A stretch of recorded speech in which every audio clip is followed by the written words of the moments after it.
Influencer Reagan Kersey made a TikTok revealing that attendees were divided into two lines based on their social media following. Over 1 million followers? Bro,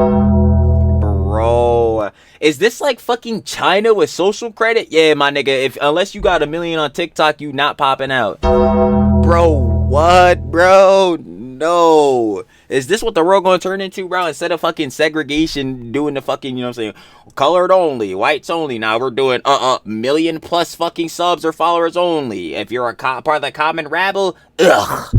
Like, yo, what the fuck is this? This is cornball shit. Yo, if niggas paid a ticket to go to this shit, bro, just let every nigga get in the fucking line. This is like Dorney or fucking Six Flags with fast passes and shit. Like, this is so fucking corny, bro. But at least with fast pass, again, if you're obligated to pay that if you want to be able to have that, like, access to that amenity. This is just some straight up, like, cherry picking fucking influencer shit. Like, we're actually doing corpo shit. Like, this, lame as fuck.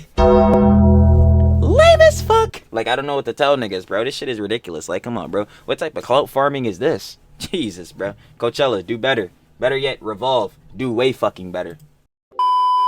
You already know what it is, baby. What's shaking? What's cracking? Yo, we saw Tana. We talk about Coachella. Now, Coachella was going on for like the past week, and I believe it's still going on, you know what I'm saying, to this day, and even further. I believe it goes on to like the 18th or something like that. But apparently, you know what I'm saying, Coachella this year, messy. Tough, I ain't gonna lie. Apparently, like, yo, the lines was long, influencers popping out to this junk, getting into dramas, you know what I'm saying, whole lot of scandals and stuff going down, and I'm sitting here like, not very much surprised.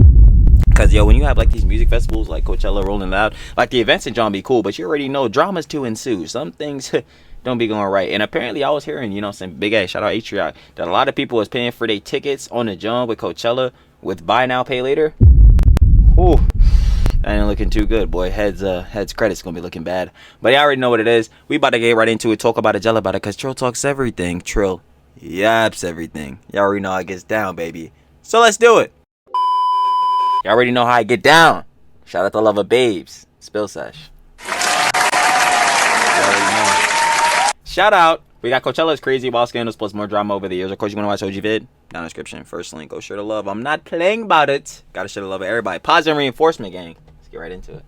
You guys, it is once again that time of year where influencers are headed to the desert for Coachella. Obviously, true music lovers are also in attendance, but over the years, the influencers have really taken over, which is why a lot of people aren't too happy. There has been a ton of drama that has come from this particular festival. Tana Mongeau, James Charles. That didn't have to do with the artists on the lineup. And I just figured in honor of Coachella weekend, we would go down memory lane together and go through some of the influencer drama, some of the artist drama, plus some of what is being said about this year's festival, things that have really made this festival a talked about one. Talk to me, babe. As we all should know by now, Coachella was the starting point to Dramageddon, an iconic part of internet history and possibly one of the most infamous post-Coachella dramas ever. The James Charles and Tati Westbrook. Ooh, James Charles out here getting even more dramas. Yeah.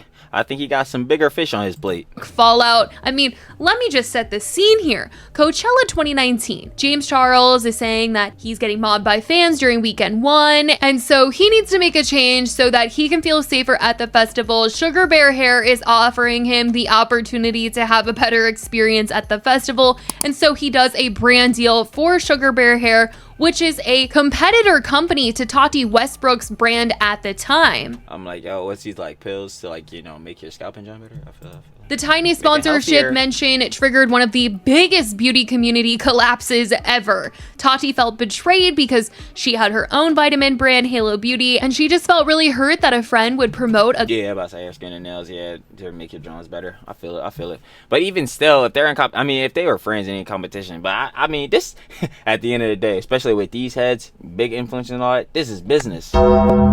This is business, hun. That's gonna take the dollar. I ain't gonna lie. They not even worried about controversies at John. They should be worried about their rep, but you already know. Especially as like James Charles, do not give a shit about that, clearly. A company that was a direct competitor to hers, and then came by Sister, the video that shook YouTube to its core. All of it sparked by a brand deal at Coachella, peak influencer drama, but somehow all of that never really kept James from returning to the festival. He's gone every year since, planned these really elaborate looks, and seemingly avoided any more Ferris wheel drama, because I would imagine That was also something that went around about James and Coachella, was a photo of someone doing a little something on the Ferris wheel. Yo, James, you gotta watch yourself, bruh. You truly do have to watch yourself. And someone said that it looked like James Charles on his knees, but it wasn't. But it became a whole joke, and to this day, people still make references to it. Last year, someone posted a photo of the wheel and said, trying to spot James Charles at Coachella. Nah, this is top tier level trolling. Nah, this is fucked up. Something else that's really been talked about over the years in regards to Coachella drama is the Revolve Festival. Revolve Festival is an exclusive invite-only event hosted by Revolve, a fashion retailer. I'm about to say, like, yo, don't Revolve, like, sell clothes and shit like that? Yeah. Known for its influencer-driven marketing strategies. Now, this started in 2015, and they sell makeup? Why do I feel like they sell makeup? Or am I thinking of, like, L'Oreal or something? Happens at the same time as Coachella, offering attendees performances by big-name artists, carnival rides, various brand sponsorship activations, and over the years, it has attracted a ton of celebrities, a ton of influencers, and it's gotten bigger and bigger. Yeah, this is one of the biggest events, yeah, especially for like artists and all that. This is where you would go to make like connections, especially being an influencer to come here to get these brand deals like you see with James Charles. You know what I'm saying? But yeah, this is like one of the obviously biggest spots for heads to market and like network and shit like that, you know, go through, make connections. So of course this heads gonna pop out here. But within that causes a massive influx of like, you know what I'm saying, people, supporters, all that, and then this other shit happens. As they've grown in popularity with more people wanting to attend, it seems that they just haven't been able to keep up, as over the years people have complained about inadequate it's going way over their overhead, with transportation arrangements, leaving people to wait for hours in the desert heat. Because the thing about Coachella is this festival is in the desert, and so are all of these side events that are happening simultaneously. And with Revolve Festival, people have complained over the years about, you know, waiting all this time and not even getting into Revolve Festival. Then they miss actual Coachella, and they just are not happy. And that they are prioritizing the celebrities and the bigger name influencers and getting them in, and not really allegedly caring about the other attendees as much. I mean, like, yeah, that would be like a fair factor to assume. Again, this is corpo. All the corpo heads worry about is making the most dollars. So if they can pay the influencers and rappers and artists to be here, and that will attract obviously more, like, you know what I'm saying, consumer heads, you know what I'm saying, buying tickets and all that to come, they not giving a shit about these heads in the crowd. Bro, we gotta make sure we pay James Charles. Shit, if James Charles not here, they not here. I ain't gonna lie. Now, obviously, is that fair and justifiable? Fuck no, bro. Like, you should obviously want to play, too, in the best interest of, obviously, your consumers, because those are the people overall making you, like, your money. Like, yo, most of the overhead and coming up for events like Coachella and shit like this, breaking even and all that shit, and or profiting, which that in itself is questionable. And I mean, it's gonna come from people buying tickets and attending and going to, like, all these different things within, like, Coachella itself, like the event. But, clearly, they do not care about the consumers. Which is obviously really frustrating to people. And also a big conversation, as people just don't like that this has become an influencer festival at the same time as a music festival. But it has been. That is really what it's because content is like more or less taking over. Like you'll see heads say like, oh yeah, streamers are the new rappers. And to a degree, I feel like that's true. Now, obviously, you know, saying some streamers don't make music. They're not like putting out art. Well, let me not say not putting out art. They're not putting out, like, you know what I'm saying, music, media, or shit like that. But when they're saying, like, streamers are becoming new rappers, in terms of, like, bringing in an audience. Like, yeah, obviously, if Playboy Cardi do a show or some shit, mad heads gonna come. But at the same time, yo, if a head like Kai Cenat or some shit, or somebody, you know what I'm saying, do an event, which have happened before, not even trying to diss Kai, because that whole New York shit was crazy. But, like, a lot of heads will pop out. So, of course, they're with Coachella and all that, they're going to integrate with that. Obviously, they play through social media and all that shit. That's how they promote their whole event and, you know, get these different, like, you know, rappers influencing people on. So yeah, they're of course gonna want to play into influencers, because yeah, like, influencers are bringing in a lot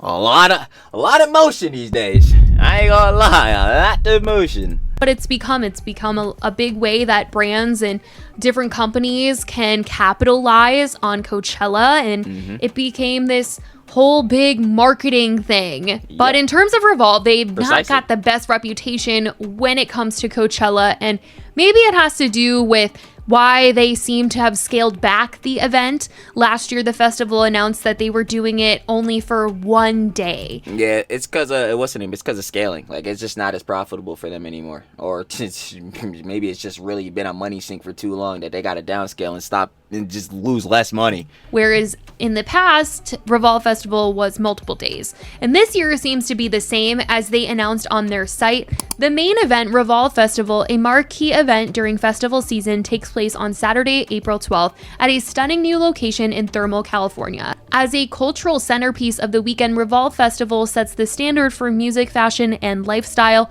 drawing the most influential names in entertainment, fashion, and social media. This year's theme, Desert Mirage, comes to life through captivating visual elements and striking design, creating an experience like no other. The day will feature a lineup of must-see performances, dynamic brand activations, and exclusive experiences that define the pinnacle of festival culture. Now, was it that? I'll let y'all be the judge. And hopefully this one-day event doesn't turn into a total disaster and there isn't any drama that comes from it. Well, yeah, because this, right, when I'm recording this is 16th, so this literally happened 4 days ago. I ain't gonna lie. Y'all let me know down in the comments. Was it quite dynamic as y'all wanted? Because it's not seeming like it. Feel like they're always just every year there's something about Revolve, and last year they got into Jack some Harlow? drama, not just because, you know, people have said that the event was messy or chaotic or unorganized and things like that, but because of a collab that they did. Last year they collabed with the brand Pizza Slime to throw an after party that a ton of celebrities attended, and influenced Celebrity after party, such some clout shit. I really do fucking hate it. Like, I remember when Cardi B had that after party and like everybody's there. Duke Dennis, Speed, Ice Spice, Kai. I'm just like, damn, bro. This shit is like it's cool to see streamers again, like Duke Dennis, Kai, Speed, and all them heads like be able to be in the same room as like, you know what I'm saying, heads like Cardi B or like A-list celebrities and all that, and be able to stand their own ground. Like, and still have like their own crowds even within that shit. But I'm like, damn, bro, this shit is just so corpo. It's just so corporate. Like, it just feels so manufactured. Like, none of this shit is like, I don't know, it just be rubbing me the wrong way. But I still fuck with obviously a good amount of heads in there. Get Duke Dennis, Speed, Kai, like, you know what I'm saying, like. Sir Reagan Kersey made a TikTok revealing that attendees were divided into two lines based on their social media following. Over 1 million followers? Bro, is this like fucking China with social credit? Yeah, my nigga, unless you got 1 million on TikTok, you not popping out. Bro, what, bro? No. Is this what the world gonna turn into, bro? Instead of fucking segregation, doing the fucking, you know what I'm saying, colored only, whites only, now we're doing million plus fucking subs or followers only. If you're a part of the common rabble, ugh. Like, yo, what the fuck is this? This is cornball shit. Yo, if niggas paid a ticket to go to this shit, bro, just let every nigga get in the fucking line. This is like Dorney or fucking Six Flags with fast passes and shit. Like, this is so fucking corny, bro. But at least with fast pass, again, if you're obligated to pay that if you want to be able to have that, like, access to that amenity. This is just some straight up, like, cherry picking fucking influencer shit. Like, we're actually doing corpo shit. Like, this, lame as fuck. Lame as fuck. Like, I don't know what to tell niggas, bro. This shit is ridiculous. Like, come on, bro. What type of clout farming is this? Jesus, bro. Coachella, do better. Better yet, Revolve, do way fucking better. One for individuals with over 1 million followers. This is actually fucking cornball as fuck. I can't even believe it. And another for those with fewer. Despite having over 4 million followers, she expressed discomfort with the exclusivity and she decided to leave. Yeah, I would, because it would feel corpo as shit. It's like, bro, the only reason I'm even in this shit is because, like, they know my fucking influence, and all that shit, being influencers with the shit, is gonna bring them more, like, cheese and all that shit. It's better for their, like, overhead and marketing and shit like that. Like, party. I am leaving the after party because of this sign. Over 1 million followers, enter here. Under 1 million followers, enter here. That's so weird to me. That's what I'm saying. Like, that shit is weird as fuck, bro. Like, what? Like, I get, like, exclusivity and shit, but, like, no, I really don't. Like, it just feels so Hollywood. Like, oh, nah, y'all niggas part of the common rabble. Y'all can't be here. Like, nah, that shit weird. That's why I always say, like, yo, I love everybody, whether it be the love of babes, you know what I'm saying, or the bros, everybody following, subscribing. Shout out y'all. You know what I'm saying? The only way to grow as a creator is if you know what I'm saying, really build your audience, you know what I'm saying, and have people in your community really being on cool shit, cordial shit, everybody, you know, following and subbing. But bro, that's why I don't care about clout, because I'm not trying to be with none of these shits. Niggas is trying to put me part of exclusive group, like part of an exclusive group, or trying to prop niggas up on shit because they got a following. Yo, watch out, bro. Watch out, bro. That's for y'all clout demon niggas. That's for y'all Hollywood niggas. I'm not y'all. Like, we're not celebs. Normal ass people. I don't know. That's that what I'm was saying. really weird to me. I'm leaving. I'm probably never gonna get invited to any of their parties now, but I would assume, babe, you don't give a fuck. Fuck them niggas. see y'all when I make it home. The video quickly gained a ton of views. I mean, I think this thing has like 20 million views in total at this point, but there was so much debate about the fact that there was this type of party where people were split. What is there even a debate about? It's like, yeah, honestly, as an overall factor, like, this doesn't mean shit. Like, it literally doesn't mean nothing. But like, it's just weird precedents to set for like Revolve and shit, because it just shows you're clearly biased against niggas who are very much profitable for your brand instead of your overall consumers. It's just like, why do this? This doesn't look good on your brand in any way. Like, they had 1 million followers or not. And some defended the party's approach, suggesting that it was satirical. Tana Mongeau came out to say that she didn't know about... How is this satirical when it's literally like there? And niggas are, again, using the line based off that. You saw in the video. And that's not me arguing with Spill Such, but I'm arguing overall with, like, fucking Revolve shit. Like that's so fucking stupid. There are niggas clearly divided in these lines based off of, yo, if I don't got a mill, I'm going another fucking line. Like, what? The fact that people didn't know what pizza slime was in their lore, and how they're always making fun of influencer culture, and that this was part of a joke, that the line wasn't actually separate. But niggas are still in the line. I could totally get like sarcasm and being satirical, but niggas are still in these fucking lines. Like, this is some real shit happening. Separating people, it was all going to the same place, and it was just a joke. I just millennial paused. Is everyone not aware of Pizza Slime's lore? Like, Pizza Slime, the brand, and like all of their stuff is like super kidding like that. Like, if you know Pizza Slime, you know that is just a joke and almost making fun of the fact that influencer culture and Coachella culture is really like that, right? Sure, like 10 is sure, but then again, they still got the signs up. The barriers are there splitting off the line. So what do you say for that? Sure, they can play satirical shit, but then what is this? Is this satirical? Because it seems literal. But it is such an interesting collab for Revolve. Now I'm going all girl boss town on you, and I don't need to be. Like, Revolve. No. Stay back on this subject. I don't like. Revolve's brand is almost what Pizza Slime is kind of making fun of there, but maybe that's why they did it then, because it kind of like, I was about to say humanizes. You don't even fucking know. Like, Revolve. Like, turn your phone off, Tana. It's time to go to bed. This yes, I would agree. also isn't the canceled podcast. Stop talking. But I don't understand. How do heads point out the obvious shit that you should do in a situation and then proceed not to do it? What are we talking about, yo? Oh my god. just really surprised to know that many people were not aware of Pizza Slime's shtick. In response, Pizza Slime responded to Reagan saying, "So apparently we're going viral again because of some signs. We feel like this more controversial bathroom sign should enter the conversation." And then they included a picture of one of their signs that says where the bathroom is, and it says pee pee poo poo. How is this a defense? I don't understand how this is a defense. Again, yes, I can acknowledge that their company does satirical shit, like it's supposed to be funny, duh. Like, you know what I'm saying? Clearly. I feel like that is a good marketing strategy, like to be more funny and to play jokes on it, because everything, especially within corporate Hollywood shit, is so serious and fucking gives me the ick. Say funny say that shit, but shout out to Babes, you know what I'm saying? But yeah, no, that shit's giving ick, you know, Hollywood shit. But this, even still, niggas are actually using this line in a literal sense. They are divided and use it. How is it satirical? It looks real. Again, if I'm directly wrong and they can prove that this shit was a nothing burger, I'll take that one to the chin. But it looks like this line is being used, again, way more in a literal sense than a satirical sense. Which is so unserious.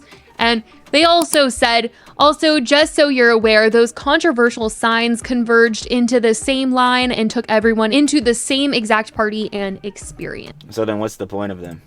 But those unfamiliar... To be satirical, but then, like, be satirical with the bathroom shit like I did before. Why this? Like, just let niggas be on the fucking line. It doesn't matter. Felt like it was icky in some ways, or they just weren't with it. And with Revolve attached to it, they are not changing their Coachella reputation after that one, because a lot of people were like, okay, it's not just Pizza Slime that was a part of this. Revolve was also a part of this, and Revolve isn't known for making fun of influencers, and this is something that they would actually seriously do, or, you know, people could see them doing, so they weren't really laughing about that one. But that's what I'm saying. Like, that shit seems... Bro, we're at fucking Coachella. Of course I'm gonna think that shit is kind of real. Bro, this shit is damn near, again, like Spliss was saying, a half artist, half influencer event. What the fuck are we talking about?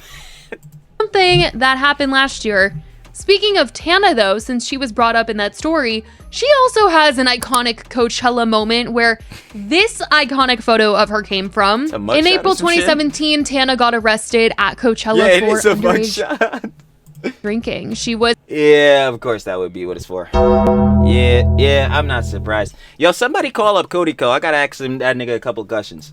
18 at the time, and she said that she was in the VIP area. A bartender who was a fan gave her and her friends drinks. Tana took a sip of a Red Bull vodka, and right then and there, an undercover cop showed up and arrested her for being a minor in possession of a drink. She was handcuffed, detained, and cited, and of course, she tweeted about the whole thing saying, "I just got arrested, detained, and cited, a ticket at Coachella for something I didn't do." But you did do it, though. You took a sip of an alcoholic drink as a minor. How? It may not have been something you intended to do, but it is something you did. Paparazzi took my pics in handcuffs. Stay tuned. Later, Tana leaned into the moment by selling merch with her mugshot on it, which she claimed made her thousands and thousands of dollars. And motherfuckers want me to really be trusting these fucking influencers and being genuine about that shit, bro. Come on, man. You should be genuine, again, as an influencer, someone who is like, I guess you could say, power over your audience. Such cornball shit. I fucking hate that. Don't build echo chambers, bro. Fucking disgusting. But anyway, sidebarring that, it's like, yeah, bro. How am I supposed to take y'all niggas genuine, bro? You're saying you're saying this is a crime that you did not do, but you want to profit off of the situation that's surrounded by it? It's like, come on, bruh. And she also has the arrest story time up on her channel, which will honestly go down in YouTube history books. Now, as for some of the other big, memorable Coachella dramas, we should talk about how the internet was absolutely spiraling over some cancellations of the lineup, especially when Kanye West had a falling out with the festival. So are we surprised Kanye had a falling out with anyone? In 2022, Kanye was announced as a Coachella headliner, which, with the way that he's so unpredictable, I don't know why they thought that this was... That's what I'm saying. Like, what the hell are we even talking about? This is something I'm extremely disregarding. This is fucking Kanye West we're talking about. ...was the move in any way, but before we even get to this part where he drops out, we need to rewind back to 2019 when he did perform, but in true Kanye fashion, he did it his way. He was originally set to headline in 2019, but ended up pulling out that year because the Coachella team wouldn't build him a giant dome in the middle of the festival ground for his set. He wanted something... Yeah, Kanye would want that dumb shit. Y'all niggas ain't built me a megasphere. Fuck y'all. This is exactly what I'm saying, free puff. Like, what the fuck, nigga? That was special. They couldn't make it happen, so he was literally like, I'm done. Like, it's not happening anymore. I'm not doing Coachella. So instead of a regular set, Kanye suddenly changed his mind. He was like, you know what, I'll actually do Coachella, but it's going to be weekend 2 only. It's going to be Easter Sunday for a special Sunday service performance. I was about to say, yep, I already knew that was coming. He performed on a hill at the festival with a gospel choir, live band, and the audience that was standing around him in a circle formation. The whole thing was very Kanye, is what I'm about to say. Like, see, stuff like this I'm not mad at. Like, this is honestly some good type of Jones. Like, you would see this type of energy, Jesus is King, like, you know what I'm saying, down that type of beat. Now, definitely not. 100% not. Now we pop out in the KKK fits. I feel that. And fans were kind of complaining about how it was almost impossible to see anything if you weren't in the immediate circle around the hill. Yeah, that would make sense. Don't even get me started on the live stream. I mean, you guys, I will never trust any major, like, service to live stream anything. After that Jake Paul, Mike Tyson, Netflix shit, nah. You need to just literally expect that shit to be 144p and moving at 3 frames per second. It was a tiny circle and you could barely see what the heck was going on. Still, you know, despite the fact that this happened, fast forward to 2022, he's booked as a headliner again. And then about a month before the festival, what does he do? He drops out.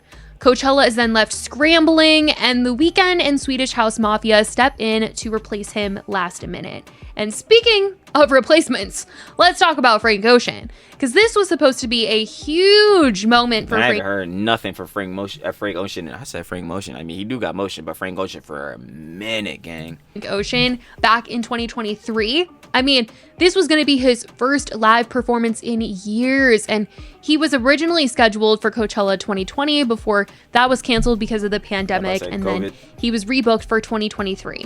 It became one of the most anticipated performances ever. So when Weekend 1 finally came, oh wow, people were excited. The crowd was packed. I would imagine, because like, yeah, again, Frank Ocean never pops out. Frank Ocean be hibernating for like long as hell, bro. Like, yo, how long has it been since he dropped his last project?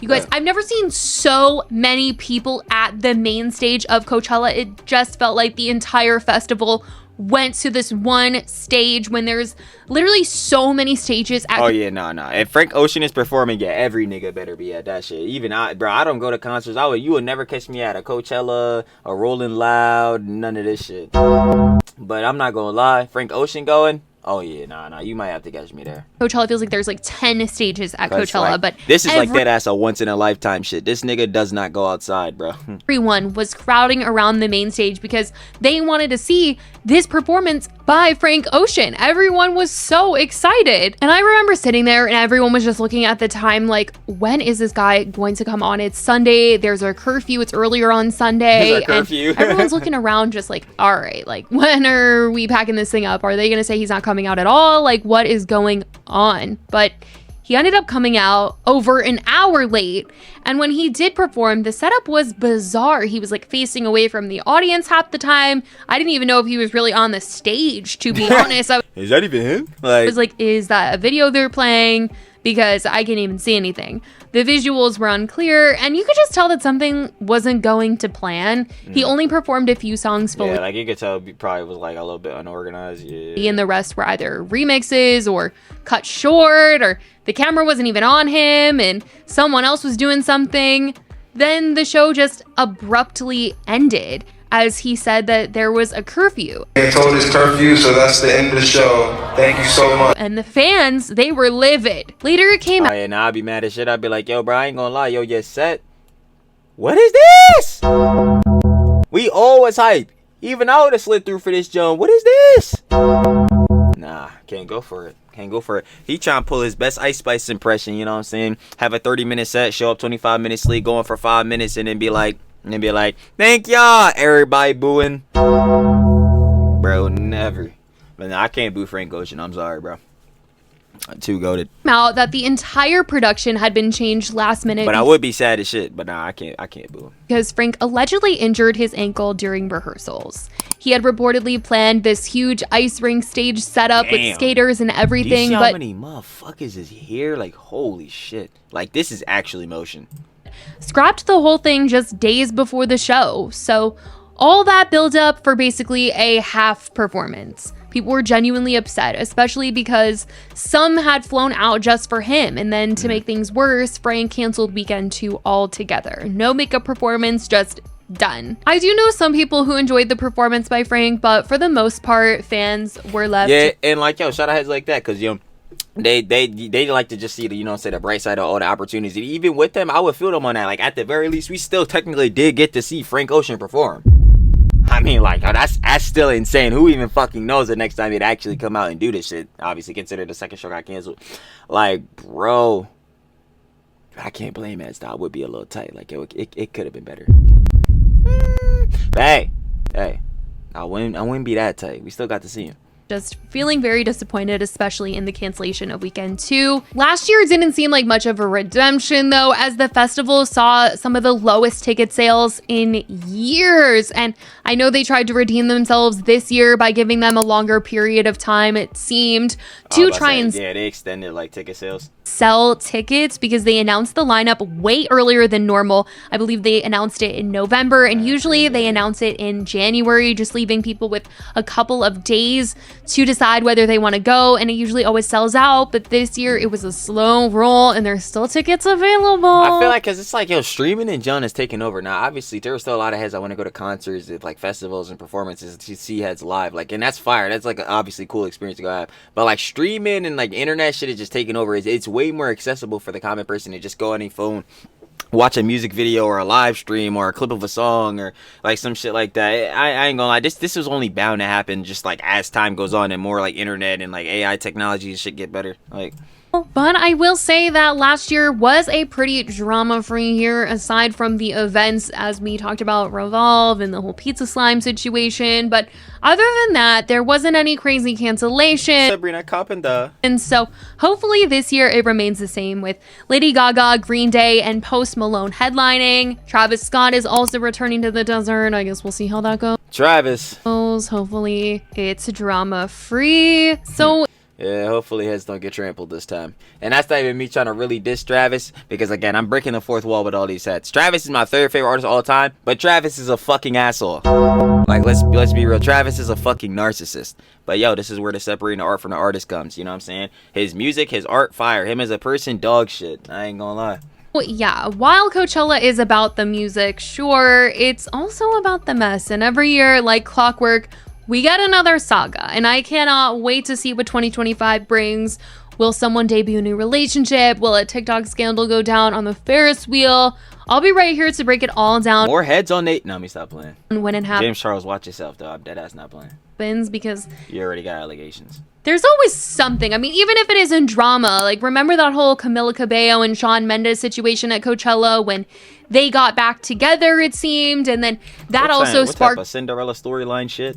conversation with Sabrina Carpenter writing songs about that moment, because she was apparently with Shawn Mendes at the time that he was going to. Yo, no bullshit. I was just talking to my mans about this the other day, and I was gonna ask, why are y'all talking about Sabrina Carpenter? Let's not ask questions you don't need the answers for. Now, let me stop playing. Now, I high-key, we were talking to her because of what I'm about to say. But, like, yeah, I swear to God, we were saying it. Like, yo, Sabrina Carpenter might just become the next Taylor Swift. I'm kind of seeing it, bro. I'm kind of seeing it, like, where, you know what I'm saying? Young female pop star. Obviously, white girly pops. It could snow. It could snow. Shoot. Y'all know Trilly ain't picky, you know what I'm saying? It could snow. Chocolate drops is lovely. Spicy. You already know. Definitely love sushi. Let me stop playing. But oh, shout out all the lovely girly pops, you know. But like, yeah, real talk, nah. I can see the whole build. It's like Sabrina Carpenter's like a young Taylor Swift, and now she got like all these really popping pop songs, you know what I'm saying, all playing in the radio. I'm seeing how they're pushing her like this in the industry. Songs about that moment, because she was apparently with Shawn Mendes at the time that he was going to the desert to see Camila Cabello. Like, I mean, oh my gosh, you guys, there's always something, I'm telling you. Coachella is a point of drama, no matter what. But we will just see what goes down. And everybody go to farm off this shit this year. Let me know what you guys think about all the drama from Coachella's past, and if you guys are going to be attending the festival, or if you're going to be watching the live streams. Any guests you think that will be brought out. I love you guys so much, and I will talk to you in the next video. Bye, guys. Y'all already know what it is. Shout out to girly pops, the lover babes. Spill Sash. We got Coachella is crazy, wild scandals plus more drama over the years. Of course, you guys want to watch the OG vid? Down in the description, first link. Go share the love, but of course, love a babe Spill Sash. Great videos, dropping the tea, spilling the tea, babe. You know how that gets down. But yo, final opinions and conjecture for real. As far as Coachella goes, now obviously we talked about it. Like Coachella as a whole, as the event, like they're more focused on getting more influencers and people like that. And because those influencers, rappers, and or people in the media are gonna bring like consumers, which I feel like overall they should be more worried about fulfilling and benefiting their consumers, considering those that are real heads that's going to bring them money. Meanwhile, some of these heads, they be paying these influencers to pop out or paying these rappers to pop out. Crazy works, you know what I'm saying? But not all of them, obviously, you know what I'm saying? Just some of them, bro. The mainstream bulls, basically. I know how that gets down. But yeah, within all that, that's of course why all these controversies and John be happening. And of course, them focusing more on influencers and shit like that, which then gets to the whole pizza slime thing we seen with the whole line, the fucking followers, million plus, and that whole dumb shit. Like, them focusing more on shit like this, or having their, like, brands within Coachella focusing on shit like this is just obviously gonna be bad for the rep. And then I was talking about, like, how, like, literally just come off a minute ago, how, like, everything's moving into more of the social media media, more of the clips, TikToks, YouTube videos, live streaming, and all that type of shit. So like obviously more in-person sales, people are gonna want to go see their favorite artist or favorite influencer. But as this junk gets more accessible over time, especially again technology and increasing, like I would probably say in-person sales and all that probably won't be looking too good on Coachella's future overhead. I don't know, but that's really up to them, the media, who to decide to bring out to the events and all that, and if they decide to do better on the consumer's part. But also, we'll have to see in the future. But other than that, y'all already know what it is. Again, shout out to Love It Babe Spill Sesh, and I'm finna catch y'all if some more drama come out about Coachella. But I'm gonna catch y'all on the flip, baby. Peace.